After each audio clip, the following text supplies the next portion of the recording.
1575-ൽ ഇറ്റലിയിലെ മിലാനിൽ ഒരു പകർച്ചവ്യാധി പകർന്നുപിടിച്ചു. അതുകാരണമാണ് ഈ പള്ളിയും ബീച്ചും ഇത്ര പ്രശസ്തമായെന്നാണ് ചരിത്രം പറയുന്നത്. നമ്മളിപ്പോൾ കണ്ടുകൊണ്ടിരിക്കുന്നത് ട്രാവൽ വിത്ത് ലെസ്ലിയുടെ അടുത്തൊരു ട്രാവൽ വ്ളോഗാണ്.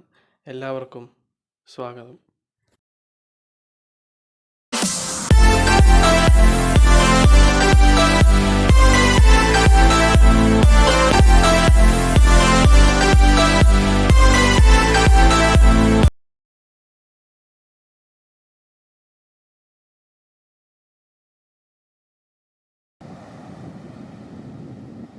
അപ്പം നമ്മൾ പറഞ്ഞുകൊണ്ടിരുന്നത് അർത്തുങ്കപ്പള്ളിയും പള്ളി ഉണ്ടായതിനെക്കുറിച്ചാണ്. പക്ഷേ ആദ്യം ഈ ബീച്ചിനെ കുറിച്ച് അറിയണം. ഞാൻ വന്ന സമയത്ത് നന്നായി, ഒരു മനുഷ്യൻ പോലും ഇല്ല ഇവിടെ. പക്ഷേ അവിടെ ഇവിടെയൊക്കെ ആയിട്ട് 2-3 പേരെ കാണാം. അധികം ആൾക്കാരൊന്നുമില്ല. പക്ഷേ കൊറോണ എല്ലാവരെയും നല്ലോണം ബാധിച്ചിട്ടുണ്ട്. നമ്മൾ പറഞ്ഞുകൊണ്ടിരുന്ന അർത്തുങ്കൽ പള്ളിയും ഈ ബീച്ചിനെ പറ്റിയായിരുന്നു. ഈ കഥ തുടങ്ങുന്നത് ഇറ്റലിയിലെ മിലാനിലാണ്. 1575-ൽ ഇറ്റലിയിൽ ഒരു രോഗം വന്ന്, പകർച്ചവ്യാധി. അപ്പോൾ അവർ സെബസ്ത്യാനോസ് പുണ്യാളൻ്റെ പ്രതിമയും കൊണ്ട് ഇറ്റലി മൊത്തം സഞ്ചരിച്ചാളാം. അപ്പോൾ ഈ പകർച്ചവ്യാധി മാറുമെന്നാണ് വിശ്വസിച്ചുകൊണ്ടിരുന്നത്. അങ്ങനെ ഇറ്റലി മൊത്തം സഞ്ചരിച്ചപ്പം പകർച്ചവ്യാധി മൊത്തം മാറി. പക്ഷേ അവർ അപ്പോൾ ഒരു നേർച്ച നേരിട്ടുണ്ടായിരുന്നു, അങ്ങനെ മാറിക്കഴിഞ്ഞാൽ ഈ രൂപം കൊണ്ട് ലോകം മൊത്തം സഞ്ചരിക്കുമെന്ന് കപ്പലിൽ. പക്ഷേ അന്ന് അവർക്ക് അതുകൊണ്ട് സാധിച്ചില്ല. അതുകൊണ്ടാണെന്ന് തോന്നുന്നു ഒരു 21 വർഷം കഴിഞ്ഞപ്പോൾ പിന്നെയും മാരകമായ ഒരു രോഗം ഇറ്റലിയെ ബാധിച്ച്, അതേ മിലാനിൽ തന്നെ.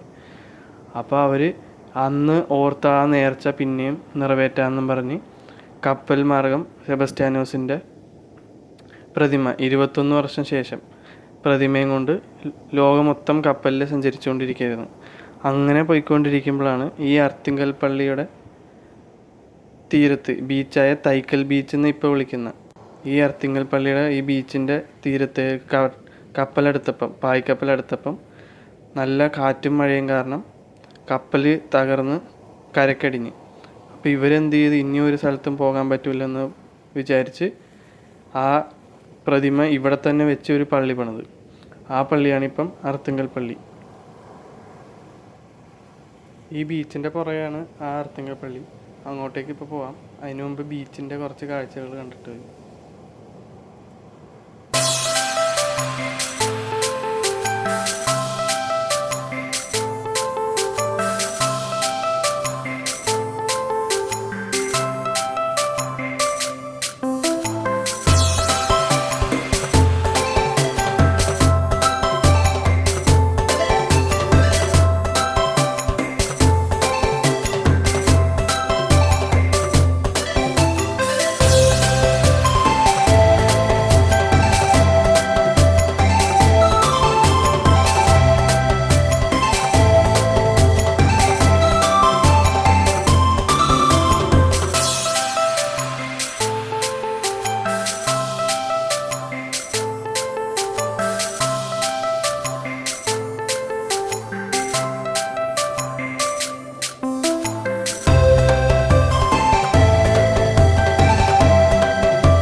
ബീച്ച് എന്തായാലും അടിപൊളി ബീച്ചാണ്. ഞാൻ കുറേ ഫോട്ടോസൊക്കെ എടുത്തിട്ടുണ്ട് ബീച്ചിൽ.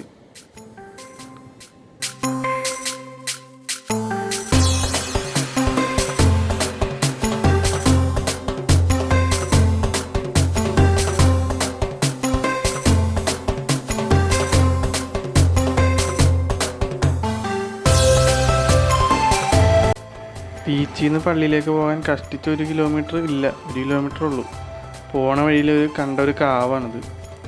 നല്ല രസമാണ്. പോണ വഴിയൊക്കെ വെറുതെ സൂപ്പറാണ്. നിറച്ചും പിന്നെ കാടും നല്ല അപ്പുറത്ത് കടൽ. അങ്ങനെ ഇത് അവിടെ പോണ വഴിയുള്ളൊരു റിസോർട്ടാണ്. ചേർത്തല ആ ഭാഗത്തായിട്ട് റിസോർട്ടാണ്. കാർണോസ്റ്റി എന്ന് പറയും റിസോർട്ടിനെ. പോകുന്ന വഴി എടുത്തത് നല്ല റിസോർട്ടാണ്. അടുത്ത ഒരു വീഡിയോയിൽ ഈ റിസോർട്ടിലിരുന്ന് ഭക്ഷണം കഴിക്കണതായിട്ട് ഒരു വീഡിയോ ഷൂട്ട് ചെയ്യാൻ ശ്രമിക്കാം. അടുത്ത ഇതാണ് പള്ളിയുടെ എൻട്രൻസ്. ഇത് പുതിയ പള്ളി, അപ്പുറത്ത് പഴയ പള്ളി ഉണ്ട്. അപ്പുറത്ത് അത് പോർച്ചുഗീസുകാർ അന്ന് വന്ന് പണിത പള്ളി. ഇത് അത് കഴിഞ്ഞിട്ട് പണിത പുതിയ പള്ളി.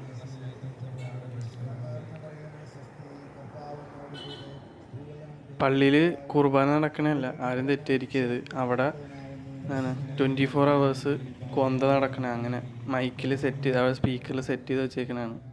കുർബാന ഇപ്പോൾ കൊറോണ കൊണ്ട് നടക്കുന്നില്ല എന്ന് തോന്നുന്നു.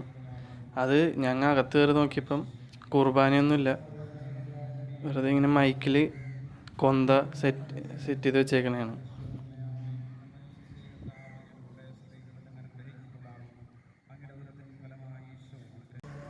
ഇത് പള്ളിയുടെ എൻട്രൻസ്, കാണാൻ നല്ല രസമായി. പുതിയ പള്ളിയാണ്, പള്ളിയുടെ എൻട്രൻസ് ആയത്. നേരത്തെ അകത്ത് ഞങ്ങൾ കയറിയെന്ന് പറഞ്ഞതല്ല, ഞാൻ അകത്ത് കുറച്ച് വീഡിയോസ് എടുത്തിട്ടുണ്ട്, അതും കണ്ടു നോക്കുക അടുപ്പിന്.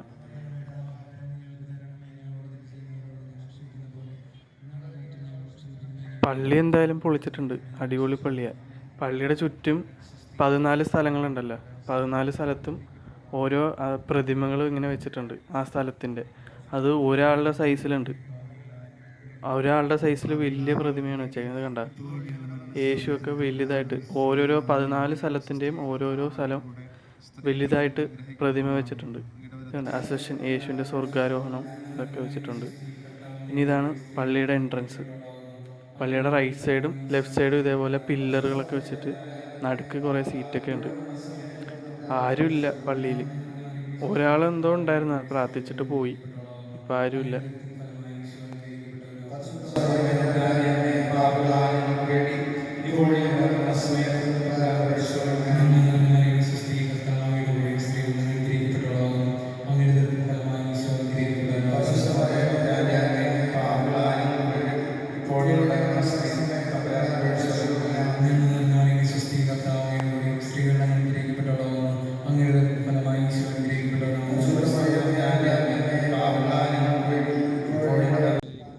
ഇതാണ് പഴയ പള്ളി.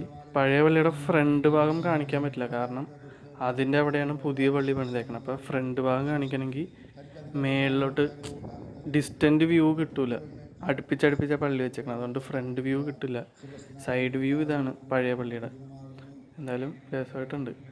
ഇത് ലാസ്റ്റ് സപ്പർ, ഫുള്ള് എല്ലാത്തിൻ്റെയും പ്രതിമകൾ ചുറ്റും, പള്ളി ചുറ്റും പ്രതിമകൾ ഇങ്ങനെ വെച്ചിട്ടുണ്ട്. അതിൽ ലാസ്റ്റ് സപ്പറിൻ്റെ വ്യൂ ആണിത്. Institution of holy Eucharist.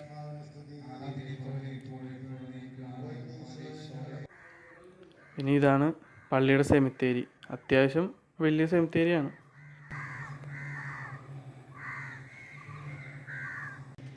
പിന്നെ ഇതാണ് പോർച്ചുഗീസുകാർ അന്ന് വന്ന പായ്ക്കപ്പൽ. ഈ കപ്പൽ തകർന്ന് വീണാണ് ആ പ്രതിമ ഇവിടെ തന്നെ വെക്കേണ്ടി വന്നത്, അവർക്ക് തിരിച്ചു പോകാൻ പറ്റാതെ വന്നത്. ആ കപ്പലിൻ്റെ ഓർമ്മയ്ക്ക് വേണ്ടിയിട്ടാണ് ഇവിടെ പള്ളിയുടെ മുമ്പിൽ തന്നെ ഇങ്ങനെ കപ്പലിൻ്റെ രൂപം ഉണ്ടാക്കിയിട്ടുണ്ട്. എന്തായാലും വീഡിയോ എല്ലാവർക്കും ഇഷ്ടപ്പെട്ടെന്ന് വിചാരിക്കുന്നു. കൊറോണ ആയതുകൊണ്ട് ഇത്രയൊക്കെ ഷൂട്ട് ചെയ്യാൻ പറ്റുള്ളൂ, നിറച്ച റെസ്ട്രിക്ഷൻസ് ആയിരുന്നു. പള്ളിക്കകത്ത് കയറാൻ തന്നെ സമ്മതിച്ചില്ല, അതുകൊണ്ട് ഇത്രയൊക്കെ ഷൂട്ട് ചെയ്യാൻ പറ്റുള്ളൂ. വീഡിയോ ഇഷ്ടപ്പെട്ടാൽ ലൈക്ക് ചെയ്യുക, ഇല്ലെങ്കിൽ ഡിസ്ലൈക്ക് ചെയ്യുക.